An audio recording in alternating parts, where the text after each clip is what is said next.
Энэ сард 219,400 тонн шатхуун импортлохоос тэн хагас нь буюу 108,879 тонн шатхуун орж ирээд байна. Цагдаагийн байгууллагад нэг өдрийн дотор 1920 зөрчлийн болон гэмт хэргийн шинжтэй дуудлага мэдээлэл бүртгэгджээ. Томуу тус төвчин улсын хэмжээний дэгдэлтийн түвшинд байна. Эдийн засгийн эрх чөлөөний тухай хууль боловсруулна. Иргэний үнэмлэх дансны дугаар захим хийтэвч, захим хаяг зэргийг бусдад ашиглуулахаас болгоомжлоорой. Брэдэд согтуу жолоочийн талаар мэдээлвэл 5,000 рублээр урамшуулна. Ice Global-ийн цөөн хормын мэдээ эхэлж байна.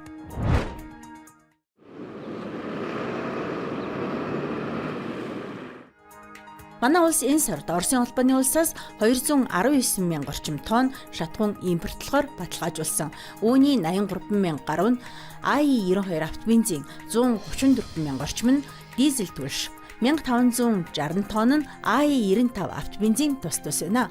Өнөөдрийн байдлаар нийт импортын тэн хагас нь буюу 108,000 гаруй тонн нь орж иржээ. Тодорхойлбол Скватер, Ирэнцав, Боршоо, Цагаан нур булган, Замун үд бомтор нийт 23,000 орчим тонн IE92 автобензин, 81,000 гаруй тонн дизель түлш, TC1 онгоцны түлш 3,795 тонныг тус хүлээн авсан байна. Үүнээс гадна бүгд баримтах хятад ард улсаас 11,000 орчим тонн шатхуун худалдан авах захиалгыг нийлүүлэгч талд хөрвүүлжээ.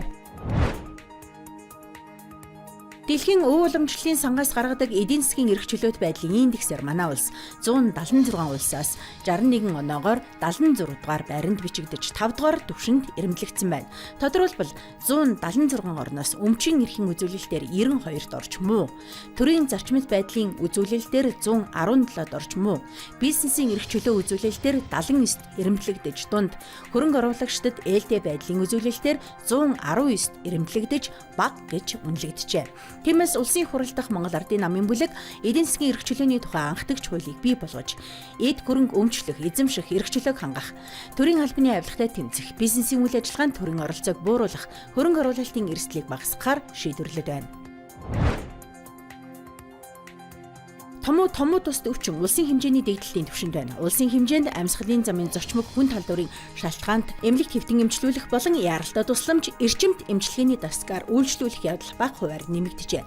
Тодорхойлбол өнөөдрийн байдлаар эмнэлэгт 2,770 хүүхэд хэвтэн эмчлүүлж байгаагаас 72% нь, эрчимт эмчилгээний дасагт 103 хүүхэд эмчлүүлж байгаагаас 55% нь, хүүхдийн яаралтай тусламжийн дасгаар 1,643 хүүхэд үзүүлснээс 66% нь тус амьсгалын замын зорчмог халдварын шалтгаантай байна. Хүүхдийн яаралтай тусламжийн дасгийн ачаалал эрс нэмэгдсэн байна. Цагдаагийн байгууллагын 102 тусгай дугаарт 15-ны өдөр нийт 1920 дуудлага мэдээлэл бүртгэгджээ. Үүний 658 зөрчлийн 102 нь гэмт хэргийн шинжтэй дуудлага мэдээлэл байв. Тодорхойлбол хүний биед халдсан 70 тохиолдол, хүүхдийн гэр бүлийн хүчирхийллийн 92 тохиолдол, хулгайлах гэмт хэргийн 51, согтуугаар тээврийн хэрэгсэл жолоодсон 64 тохиолдол тус бүртгэгдэж 131 хүнийг эргүүлжүүлжээ. Түүнчлэн цагдаагийн байгууллага гэмт хэргийн шинжтэй 53 үйлдэлийг шуурхай илрүүлж, урд өмнө бүртгэгдсэн 77 хэргийг нөхөн илрүүлсэн байна. Салсан найз охин нь хувийн мэдээллийг ашиглан аппликейшны зээл авсан явдал гарчээ. Тиймээс иргэний үнэмлэх, түүнтэй адилдгах бичиг баримт болон дансны дугаар, захим хийтэвч, захим хаяг, гар утасны дугаар зэргийг бусдад ашиглуулахаас сэрэмжлэхийг цагдаагийн байгууллагаас анхааруулж байна.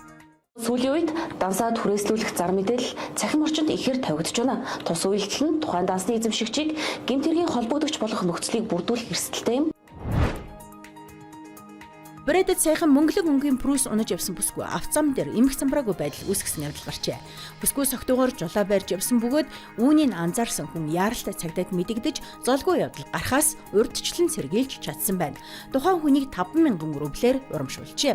Брэдэд энэ мэтээр согтуугаар машин барьж байгаа явдлыг мэдээлвэл урамшуулал авах тогтолцоо үйлчилж байна. Тодорхойлбол эхлээд мэдээлэл нь дараа нь Брэдийн зам тээврийн яамд очиж 90 хоногийн дотор өргөдөл гаргана. Хэрэг батлагдвал 5,000 рублийн урамшуулал авна. Гагцхүү өргөдлийг шалгаж мөнгийг шилжүүлэх хүртэл бага зэрэг хүлээх хэрэгтэй. Энд ойролцоогоор 2-7 хоног шаарддаг байна. Ice Global-ийн цөөн хормын мэдээ байла. Ажлын амжилт хүсье.